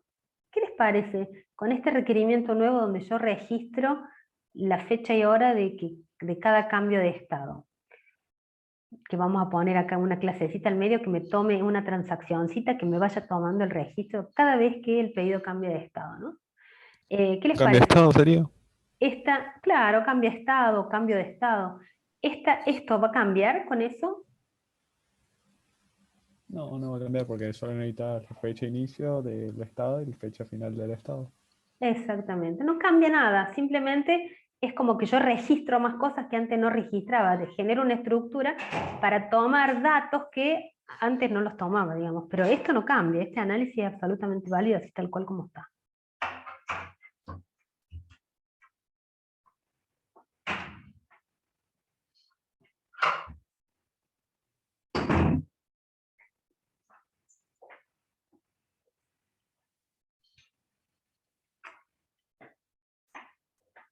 Bueno, entonces, acá está la clase, chicos.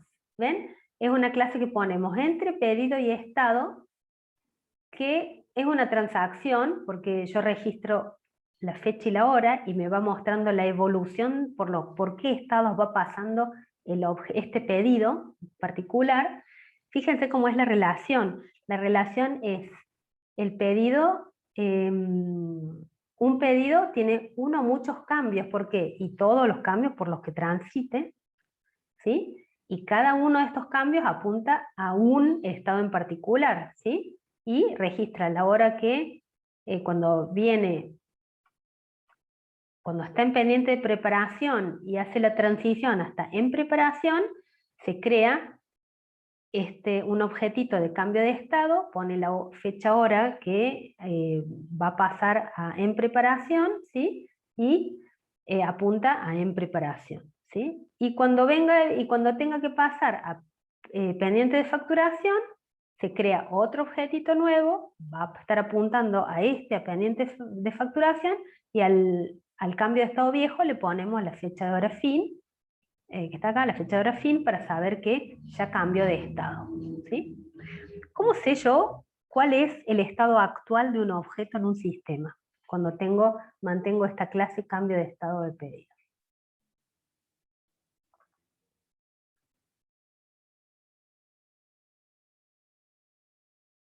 ¿Qué les parece?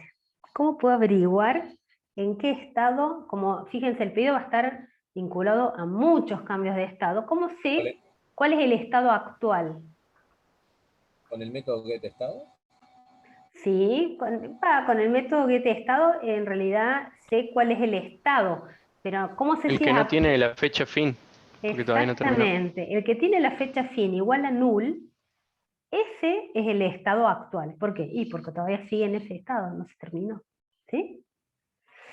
Eso es algo que lo van a usar mucho, a ese tipo de cosas.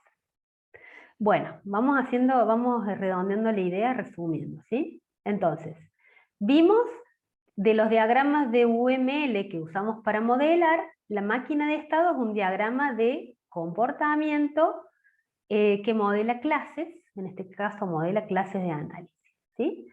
Lo trabajamos como parte del análisis de la solución, ¿sí? ¿Qué es lo que analizamos? Para una clase en particular sobre la que tenemos interés, porque su comportamiento cambia de acuerdo al estado en el que se encuentra, ¿sí?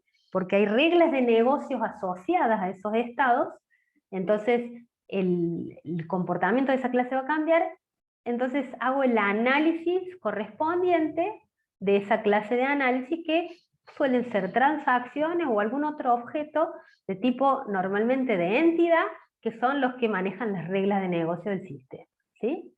Y obtenemos los datos que necesitamos del modelo de requerimientos, y la máquina de estados, como ven acá, es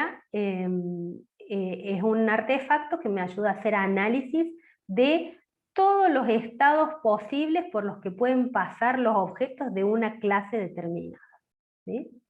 Dijimos que los objetos que tienen comportamiento pendiente de los estados normalmente van a tener atributos que atributos propios como fechas o booleanos que cuando cambian los valores de esos atributos determina un estado determinado, o directamente son objetos que apuntan a una clase de estado, es decir, tienen un atributo referencial de tipo estado que me dice cómo se llama el estado en el que se encuentra. Y para eso utilizamos un modelo de diagrama, con un diagrama de máquina de estado en el cual identificamos todos los estados por los que puede pasar un objeto. Primero hacemos el caminito feliz, desde que inicia y se crea el objeto hasta que, digamos, se elimina el objeto, y después vamos encontrando todas las excepciones que hacen que se cancele. Esto me ayuda a descubrir, obviamente, reglas de negocio, ¿sí? Muchas veces hay reglas de negocio que nos olvidamos, sobre todo de las excepciones. El caminito feliz generalmente lo hacemos muy bien, pero muchas veces nos olvidamos de reglas de negocio, de excepciones, y de armar la máquina de estado y ponernos a pensar en el ciclo de vida de un objeto y todas las opciones que habría, hace que nosotros descubramos reglas de negocio que no nos dimos cuenta antes. Y casos de uso enteros que no nos dimos cuenta que tenían que existir, ¿sí? Entonces, dice sobre máquina de estado, vimos que tenemos los estados, que son este dibujito con los rectángulos con punta redondeada, los pseudoestados, este modelo el estado inicial y este modelo el estado final, y las transiciones que tienen una punta de flecha que dice el estado origen, el estado destino, ¿sí? La transición es de aquí hacia acá. También tenemos, identificamos para cada transición cuál es el método encargado de hacer la transición, cuál es el caso de uso que va a tener ese método para hacer la transición, y podemos tener condiciones de control, ¿sí? Que las ponemos entre corchetes, una condición donde decimos, muchas veces es booleana, o establecida con un mayor o con un menor, donde decidimos las condiciones de control, ¿hay que ponerlas siempre? No, las ponemos cuando usamos el mismo caso de uso para quedarnos o para ir a estados distintos. Digamos, en este caso, modificar ese pedido me permite quedarme en el mismo estado o ir a estado eliminado. ¿Cómo sé si me tengo que quedar acá o me tengo que ir acá? Con la condición de control. La condición de control me dice si me tengo que quedar acá o me tengo que ir al eliminado. ¿Cómo me lo dice? Y si es no, me quedo acá, y si es sí, voy al eliminado, ¿sí? Esa es otra parte del modelo que es muy importante. Cuando yo tengo que ejecutar el mismo caso de uso para ir a lugares distintos, sí o sí tengo que poner una condición de control, porque si no, no sé cómo va a ser el comportamiento. ¿Está bien? Bueno, ¿qué más? Bueno, ¿hay alguna duda, chicos? ¿Hay algo que quieran preguntar? ¿Algo que no les quedó claro? No, profe. ¿Todo? ¿Estamos bien? A ver, ¿qué dicen los chicos? Sí, profe. Ah, Se entendió, profe, perfecto. perfecto. Bueno, me alegro. Bueno. Sí, hola. Diga. Sí. No, era una duda acerca de las condiciones de control. Dale. ¿Puede volver para atrás un segundo a la máquina de Sí, estado? cómo ¿Qué no. sería? Ahí vamos. Por favor. Ahí. Cuando aparece la condición de control, está por ahí. Justo Acá está, mira. ahí, esa. Sí.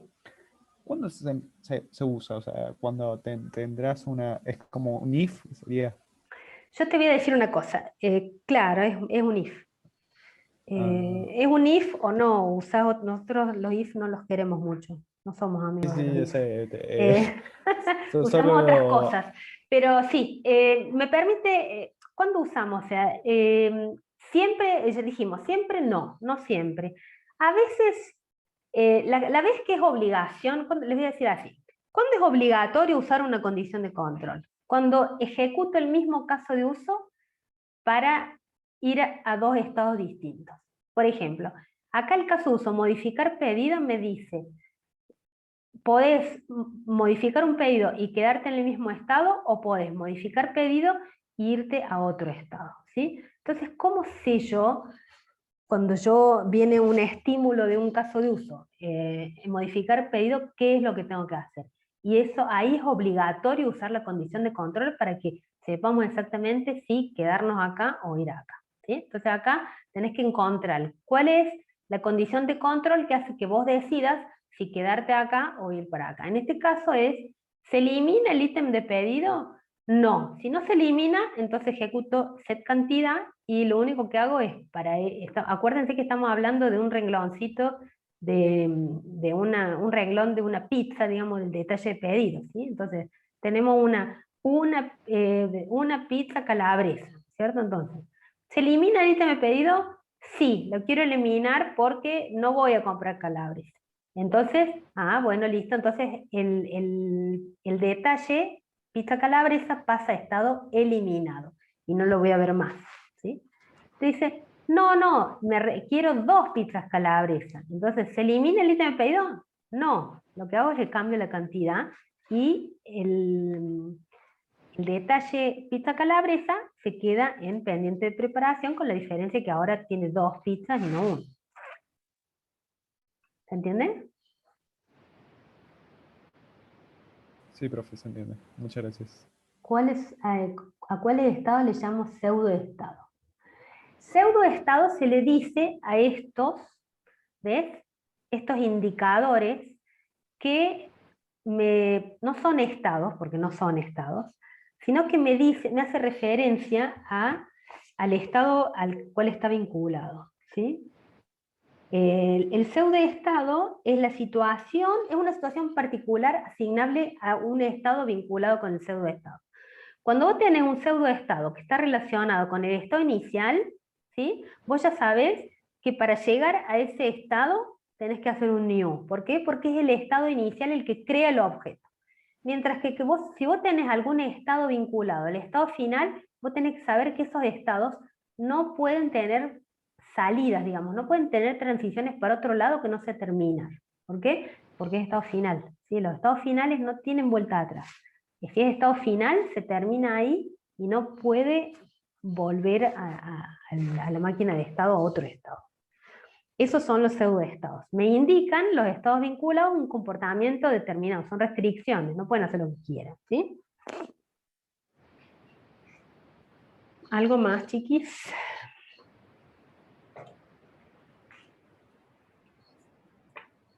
No, profe, por lo menos. No, profe, hay que repasar un poco nomás. Bueno, chicos, nos vemos el lunes que viene. Yo me voy a acordar de ponerles en la autogestión un mensajito si publico algo o quiero que vayan leyendo algo. Las presentaciones están todas publicadas, así que las tienen disponibles en el aula virtual. O sea, esta presentación la tienen ahí, la pueden mirar si les queda alguna duda. Sí, acuérdense que están los foros, si tienen alguna duda pueden publicarla ahí en el foro, la contestamos con todo gusto. Y si no, bueno, que tengan una linda Semana Santa, descansen, por favor, cuídense, que está horrible afuera, quédense sanos y salvos adentro de su casa o de su departamento, lo que sea. Hay que tratar de pasar este momento hasta que podamos tener más gente vacunada, así que no busquemos el virus, quedémonos en nuestra casa y nos vemos el lunes, ¿sí? Nos vemos, profe, gracias. Que anden muy bien. Chao, profe, Nos vemos, gracias. profe. Chao, chao.